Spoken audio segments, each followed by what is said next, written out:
So here we are in lesson 2, and I'm starting you off with another MXD file. This one, though, definitely has some problems with the data source. So we need to repair the data source similar to what we did for some of you, maybe week 1, if you did have a data source issue.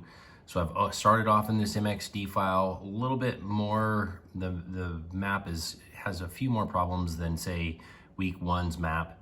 But again, I need to get this data just talking to the data within the folder location. So if I go back over to my catalog tree, again, I've downloaded the data, put it onto my desktop into my FT228 folder, and here it is, homework to data. And this time, no, it's a little bit different in its organization from what we saw in week 1. Week 1, we had shape files, which are just older file types, and they're limited by the amount of space that the amount of information that they can hold. A little bit more modern file type is a geodatabase, which is essentially just a Microsoft Access file type. And so we have a geodatabase here, which is symbolized by this .mdb, and then these would be feature classes within that geodatabase.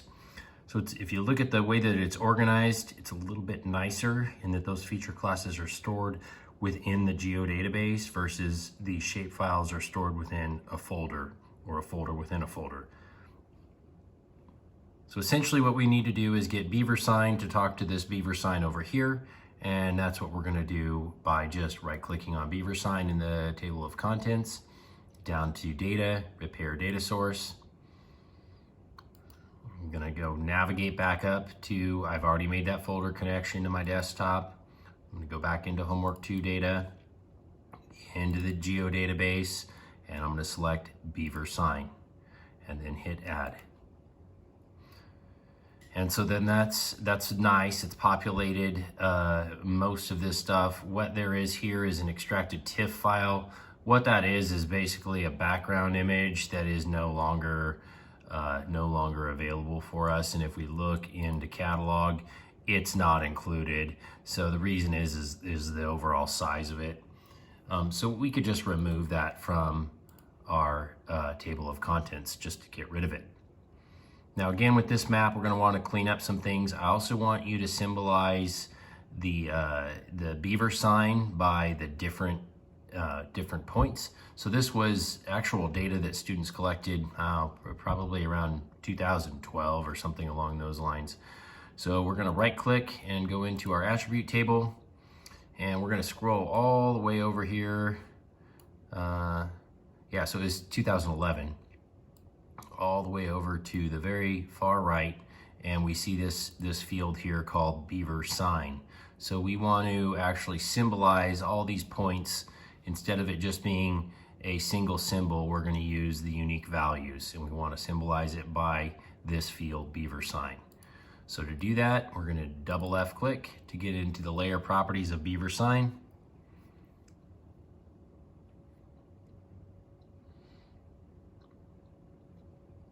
And we're going to go into this symbology tab here. And so we need to get into, right now it's just single symbol, so we want to switch to categories. And we're going to pick unique values, just single field. So we're going to just fill this out as we work through. So our field value, we want to change that down here to the very bottom, beaver sign. And then we want to add all values. So when we do that, what we get is here's the value, and then here's the actual label. So this will be the label that's going to show up in your legend, so to speak. There's a few things here. Sometimes the statistics will be complete, sometimes they are not. So in this situation, they are not. One thing that we're going to want to do, though, is if we just ran with it as it is now, so let's go ahead and just hit apply. You're going to see that over in your table of contents here, and this is going to show up in your legend subsequently, you're going to get this all other values. Well, there really are no all other values, so we want to get rid of that symbol. So in order to do that, we're just going to uncheck this box. The other thing is that we have the feature class name, beaver sign, and then that's repeated down here in the heading. Sometimes that duplication is not necessary, but in parts you might actually want to keep that, but at this point probably don't need it. So I'm just going to select it here, and then I'm just going to delete. So I'm going to delete the label. I don't need the actual heading. I'm going to hit apply again. You're going to see what that does over to our table of contents here. So it kind of cleans our table of contents up. We still need to do some things to it, like probably take this underscore out. So remember, naming your feature classes or shapefiles, they have to be connected. So either no space or an underscore, no hyphen or anything like that. And then the other thing that we might want to do is we might want to correct these so that they're all uppercase, they're starting uppercase. So you can go in and do that here. So it's not going to actually change the value within the attribute table. It's just going to change what's displayed at this particular moment. So make sure if you have any errors in spelling, you correct those. Here. So I'll just do this briefly, and then I'll move you forward into maybe a couple of the other things that we can do to this map to get it to be finalized.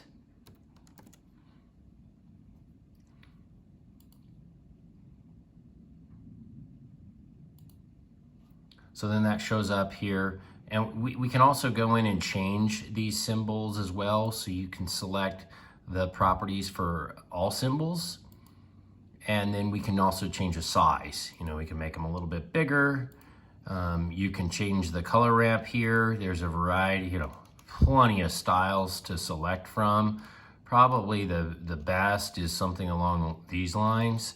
It's going to give you the most diversity in color, or you can just individually go in and select them, you know, independently and change the color. So if there's something you really want to highlight, you know, maybe you really wanted to highlight a good one would probably be lodges. You know, lodges seem to be pretty important for beaver, like where they're actually living, versus nod trees. So nod trees, you might just make that a less distinct color. And then we'll just hit apply. And what you'll see is, you know, on your map, that red color will really stand out a lot more. Now there's other things we need to do. We definitely need to get into the properties of the legend and maybe put in a legend title. We need to correct the font here. We would really want to change this ratio scale. This needs to be an even number. So we can just type that in here. I usually do something divisible by 12. If I'm making this for an area that's, you know, in the United States, it's going to be in feet. So in like this map here is in feet. And I might see how my map now, some of my points are off of it. So I can always right click on this and zoom to layer so that it will fit it into that. It does change my scale, but that gives me a good idea of like, okay, I need something around 5,000 is my scale to get all my points to fit on my map here. The other component that we have is we have a nice neat line that's already in here. One thing that you might run into is you might not like this border around your data frame, and that's located within the data frame properties. So back under, you can either see it in list by source or list by drawing order. I usually find it here in list by drawing order, and I'm going to just double click where it says layers. Sometimes this is renamed, but double click layers, and it's going to be stored under frame. So when I click frame, there's your border. You may not want that in sometimes, you know, in some maps. So when I apply that, you'll see what happens. It gives that border, or gets rid of that border, which might be a little bit nicer. Especially if you insert an aerial image from ArcGIS Online. So if we do that here, we could expand the data frame beyond. You know, right now the data frame is just limited to this section of the map. and we actually might want to, increase it all the way out to the full edge of the map. So different things that you can do to refine your individual project.